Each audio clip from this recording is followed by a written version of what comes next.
Chevrolet. Informe RCR presenta Titulares de la Mañana con Pedro García Otero.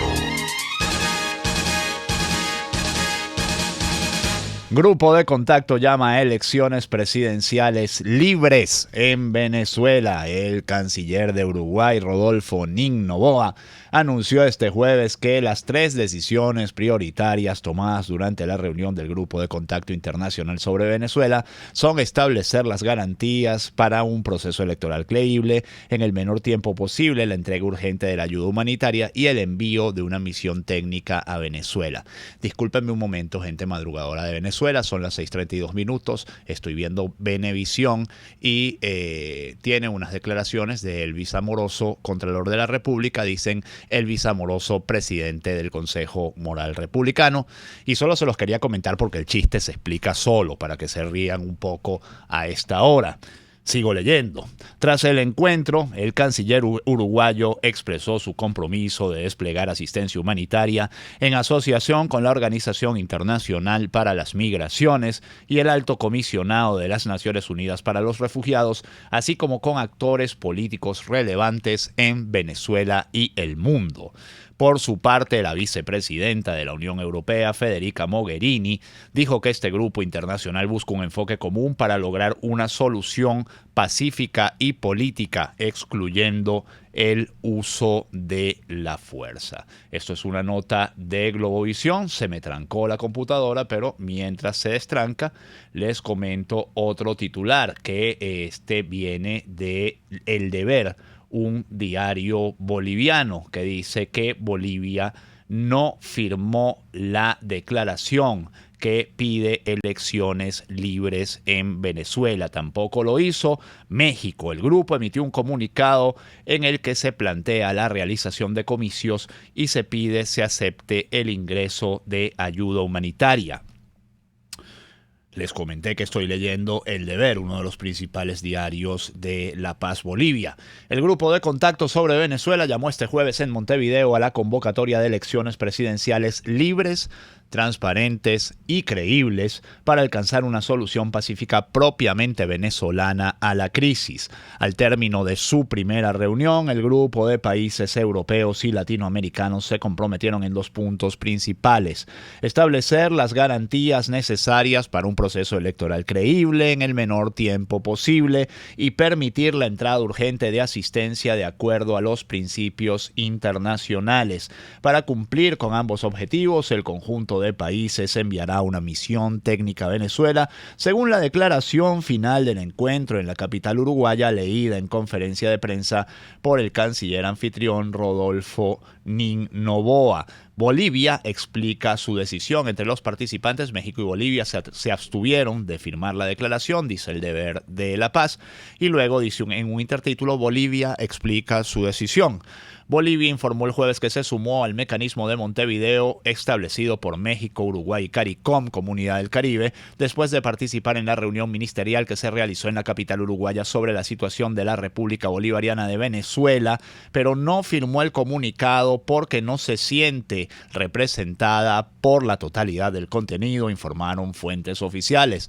La reunión duró 4 horas y la declaración final fue firmada por España, Portugal, Italia, Francia, Alemania, Países Bajos, Suecia, Reino Unido, Uruguay, la Unión Europea, Costa Rica y Ecuador.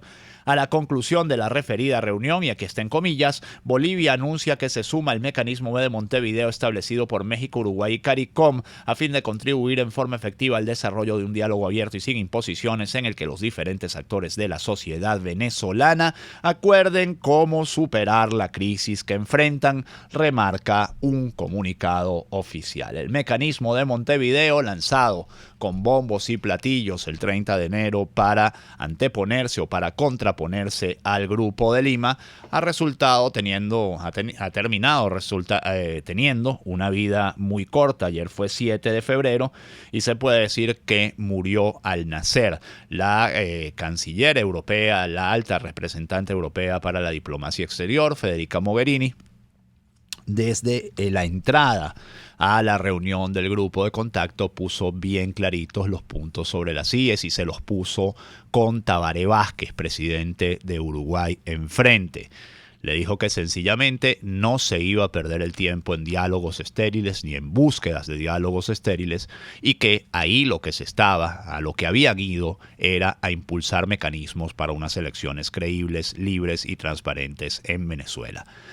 A Tabaré Vázquez, presidente de Uruguay, con varios cables pelados, según comenta la prensa internacional, y vamos a estar comentando nosotros en los próximos minutos, en relación con la corrupción del chavismo, especialmente en la década pasada. Aparentemente su hijo tiene varios cables pelados con la corrupción del chavismo durante la década pasada. Y a su canciller, Rodolfo Nin Noboa, no les quedó más que tragar grueso. De hecho, a Tabaré Vázquez le tocó decir una sarta de lugares comunes como ese de que los problemas de la democracia se resuelven con más democracia y que en el fondo todo se trata de ayudar al pueblo venezolano, etcétera, etcétera. Porque quedó en shock con la declaración de la señora Mogherini y al final a Nin Noboa le quedó dividir el famoso mecanismo de Montevideo que, como ya les digo, tuvo una existencia tan efímera que apenas fue de una semana.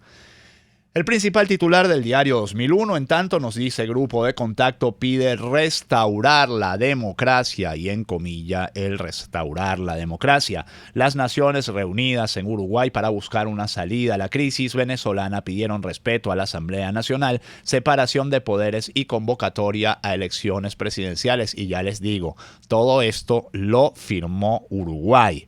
Anunciaron el envío de una misión técnica al país y un próximo encuentro ministerial para comienzos de marzo. México y Bolivia no firmaron el acuerdo. Gente trabajadora, gente madrugadora de Venezuela, 6:38 minutos. Bienvenidos a los titulares de la mañana del 8 de febrero de 2019. Creo que hoy es 8 de febrero, déjenme ver. Sí, hoy es 8 de febrero. Trabajaremos para ustedes Jaime Nestares en la dirección de la estación, Marilia García en la producción, Jackson José Vargas en la coordinación de información, César Arteaga en los controles, quien les habla, Pedro García Otero. La Patilla nos dice que los primeros camiones con ayuda humanitaria llegaron al centro de acopio en Cúcuta este 7 de enero, en realidad es el 7 de febrero. Se equivocaron, lo hicieron para que el tweet saliera automático y no les quedó bien, se equivocaron por un mes. Normal, cuando un mes en este país parece un año y 2 meses parecen un siglo, normal que la gente se equivoque con estas cosas. Los camiones con ayuda humanitaria de Estados Unidos destinada a Venezuela llegaron este jueves a la frontera de Colombia en el país petrolero que vive un severo desabastecimiento, constató un equipo de AFP en la zona. Cerca de una decena de vehículos cargados de ayuda entraron a las 14:43 locales al centro de acopio dispuesto por las autoridades colombianas en el puente internacional Tienditas, en la ciudad fronteriza de Cúcuta, como parte de un llamado urgente del presidente interino Juan Guaidó. Esto lo dice La Patilla. La caravana, que partió la víspera desde la ciudad de Bucaramanga, noreste, fue recibida con júbilo por un puñado de venezolanos agolpados en Tienditas, por donde se presume que la oposición venezolana pretende hacer el cruce. Ayuda humanitaria ya se leía en letras negras en carteles amarillos alzados por los ciudadanos de la nación. Otro titular de La Patilla: las ONG internacionales ya esperan en el puente Las Tienditas. Varias organizaciones defensoras de los derechos humanos ya se encuentran en el puente internacional Las Tienditas en Cúcuta, Colombia, en la tarde de este jueves 7 de febrero. Y otro más de La Patilla dice: miedo, se pregunta, miedo. Maduro refuerza presencia militar en el puente Las Tienditas tras llegada de camiones a Cúcuta. Nicolás Maduro mantiene su postura de impedir el ingreso de ayuda humanitaria a Venezuela a pesar de la evidente crisis social y médica que padece nuestro pueblo, y para ello la presencia militar se ha reforzado desde la llegada de camiones a la ciudad de Cúcuta, Colombia. Así fue reforzada la seguridad en la entrada del puente internacional Tienditas, explicó el periodista Gregory Jaimes en una publicación de Twitter. En otro video, los manifestantes venezolanos agolpados en la frontera para velar por el ingreso de los insumos protestan ante la llegada de los efectivos castrenses. La siguiente fotografía exhibe a varios efectivos de las Fuerzas Armadas custodiando el ingreso al estado Táchira a través de la mencionada vía, mientras al fondo se observan algunas tanquetas. Momentos más tarde, la agencia Reuters también compartió imágenes de soldados de la FAN en la frontera. No solo en la frontera, yo ayer salí del Universal a golpe de 6:30, entre 6:30 y 7 de la noche. Y cónchale, me sorprendió mucho la presencia militar con aperos completos en la avenida Urdaneta, debajo del puente de las Fuerzas Armadas, 4 militares con todos sus aperos, además con aspecto de ser, con todo su apresto operacional y además con aspecto de ser tropas de élite a lo largo de la avenida Urdaneta, por lo menos hasta el puente de las Fuerzas Armadas, y presumo yo que de allí para arriba. También fuerte presencia policial al anochecer de ayer en toda Caracas. Esto ya lo había leído, que el grupo de contacto pide elecciones y ayuda humanitaria. Uruguay la firma, pero México y Bolivia no. Pero voy a leer otro titular que tiene que ver justamente con lo que les decía al comienzo del programa. Y es de La Patilla. Dice lo siguiente: los multimillonarios negocios del hijo de Tabaré Vázquez con el chavismo.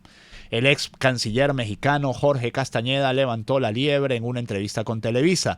Hay un problema personal muy complicado. El hijo de Tabaré ha hecho una enorme cantidad de negocios en Venezuela, en asuntos de cibernética, etcétera, y está embarrado hasta el cuello. Castañeda, intelectual y escritor de reconocido prestigio, trataba de explicar de este modo la posición de Uruguay, el único país del Grupo de Lima, junto con México, que envió representación oficial a la autoinvestidura de Nicolás Maduro el pasado 10 de enero y que ahora insiste con el apoyo de la alta representante para la política exterior de la UE, Federica Mogherini, y algunos países de la Unión en abrir otra mesa de negociación con el régimen venezolano, publica abc.es. Lo que es cierto, y ahí se equivoca La Patilla y seguramente se equivoca ABC, no voy a abrir la nota, es que Uruguay forme parte del Grupo de Lima. Uruguay jamás formó parte del Grupo de Lima.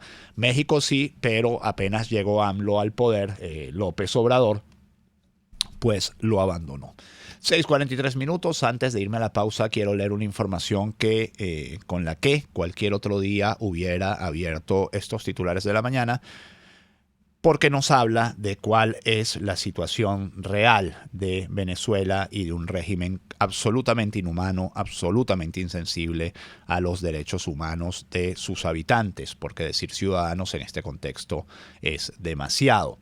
Un preso político es la 8ª víctima por contaminación en Uribana. Esto lo dice el Pitazo. Según el Observatorio Venezolano de Prisiones, durante 2019 han fallecido 12 reclusos en las cárceles del estado Lara. Vamos a ver. Virgilio Jiménez Urbina pasó 15 meses, pobre muchacho de verdad. En el centro penitenciario David Viloria, Uribana, falleció este martes 5 de febrero luego de presentar fiebre y evacuaciones con sangre durante varias semanas. El 2 de febrero, el joven fue trasladado al Hospital Central Antonio María Pineda de Barquisimeto, pero lo devolvieron a la cárcel y se complicó. La familia declaró que el joven no recibió atención médica oportuna y que rebajó 40 kilos mientras estuvo tras las rejas. El único delito de Virgilio fue salir a la calle en 2017 a manifestar contra el gobierno de Nicolás Maduro. Fue detenido en las Trinitarias al este de Barquisimeto, le colocaron unas bombas lacrimógenas y fue imputado por terrorismo, reseñó el Observatorio Venezolano de Prisiones, capítulo Lara, OVP, en un comunicado. Jiménez es el 8º preso de Uribana que muere por complicaciones de salud durante 2019. En la mayoría de los diagnósticos predominan enfermedades infectocontagiosas.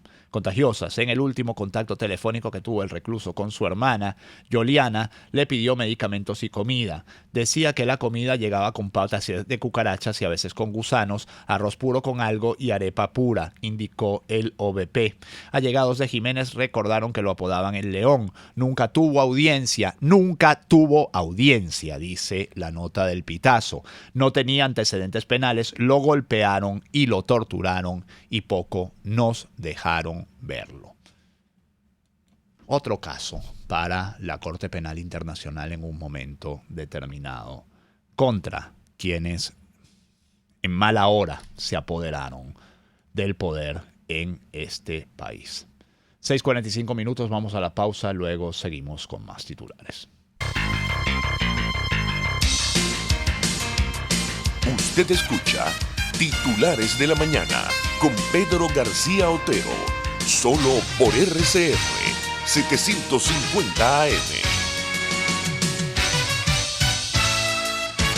Sintonícenos a través de Periscope @RCR750, la radio que se ve. Corporación Novo Ideas, servicio técnico en mantenimiento y reparación de refrigeración comercial e industrial, aires acondicionados y microondas, línea marrón, televisores y sonido. Damos garantía del servicio prestado y no cobramos por la revisión. Contáctenos por el 0212-618-6443 y 0424-294-8590. Además, búscanos en Instagram en @corpnovoideas y @novoideas. Porque tus aparatos pueden volver a funcionar, recupéralos en Corporación Novo Ideas. Compuperiquito.com es recarga de cartuchos de tóner y de tinta. Compuperiquito.com es la más alta calidad y el mejor servicio. Compuperiquito.com tiene la solución efectiva para las impresoras de tu empresa. Contáctanos por el 0212-551-9450 y 552-6930. Estamos en la avenida Fuerzas Armadas, al lado de la estación del bus Caracas. Compuperiquito.com, recargamos tus ideas. 0212-551-9450 y 552-6930. Tu vehículo es una de tus propiedades más valiosas. Mantén 100% original tu Chevrolet con AC Parts, donde conseguirás repuestos completamente originales General Motors y AC Delco. AC Parts te envía tu repuesto a todo el país. Estamos en la avenida Washington del Paraíso, a pocos metros de la avenida Páez. Teléfonos 0212-425-3967 y 0212-452-2001. También en Twitter @ACPartes y www.acparts.com.be. AC Parts, partes y piezas 100% originales para tu Chevrolet. Una palabra bien dicha y en el momento oportuno puede hacer la diferencia. Palabras sueltas pueden no significar nada, pero juntas pueden mover el mundo. Palabras más o menos me estás dejando. Descúbralas junto a una periodista intrépida, incisiva y audaz, María Alejandra Trujillo en Palabras más, palabras más, palabras menos. Palabras más, palabras menos. De lunes a viernes, a partir de las 7 de la mañana, por RCR 750 AM. Palabras más, palabras más, palabras menos.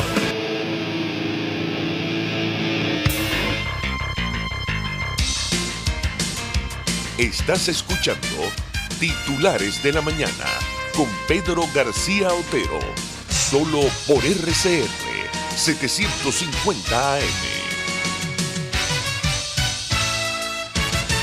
6:48 minutos, principal titular de Últimas Noticias, órgano de propaganda del Partido Socialista Unido de Venezuela, develado nuevo intento de golpe de Borges. A finales de enero debía concretarse intentona. Estaban como locos, dijo Jorge Rodríguez. Esto no parecen palabras de un psiquiatra. Coronel retirado García Palomo, cómplice de Borges detenido, esto lo afirmó Últimas Noticias, reveló los contactos de los golpistas en Colombia y Estados Unidos. El diputado prófugo está dispuesto a todo por salir del gobierno, dijo García. Si lo sabrán ellos, Borges acaba de decir que esto termina por las buenas o por las malas. Eso significa que Borges está dispuesto a todo. No hace falta que lo reitere García Palomo. Digo nada más por ese tema de las coherencias, ¿no? Y abajo una foto de Maduro con Cilia diciendo firma presidencial por la paz. Ya estaremos hablando de eso. NTN 24 dice que según Jorge Rodríguez, García Palomo iba a perpetrar un golpe contra Nicolás Maduro. García Palomo iba a entrar en los últimos días de enero para perpetrar un golpe contra Nicolás Maduro, informó el ministro, quien además indicó que a García Palomo le fue incautado armamento y material bélico. Por otra parte, vinculó al coronel con el empresario Parsifal de Sola y el expresidente de Colombia, Juan Manuel Santos. En reuniones se establecieron los puntos para bombardear el Palacio de Miraflores, el DGCIM, el CNE, la Alcaldía de Caracas y la Asamblea Nacional, al mismo tiempo que tildó de patrañas la solicitud de ayuda humanitaria. Tras mostrar un video similar al que fue difundido en el caso de Juan Requesens, Jorge Rodríguez aseveró que el régimen logró confirmar presuntos contactos entre Julio Borges, Luis Ortega Díaz, Germán Ferrer, Miguel Rodríguez Torres y el concejal fallecido Fernando Albán. Minutos después, la periodista Sebastiana Barraez recordó que en días pasados ella había advertido sobre una presunta trampa perpetrada por García Palomo. Siempre fue una trampa cazabobos, dijo Sebastiana Barraez. Julio Borges, en tanto, dice que el gobierno demuestra su miseria al querer ensuciar a Fernando Albán.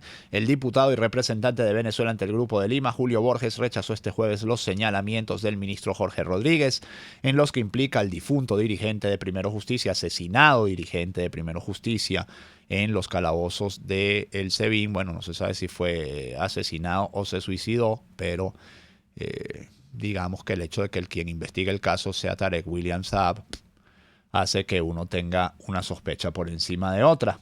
La miseria de Jorge Rodríguez y Nicolás Maduro es tan grande, dice Julio Borges, que llegan al punto de seguir ensuciando la memoria de Fernando Albán, un hombre noble al que ellos asesinaron hace 4 meses.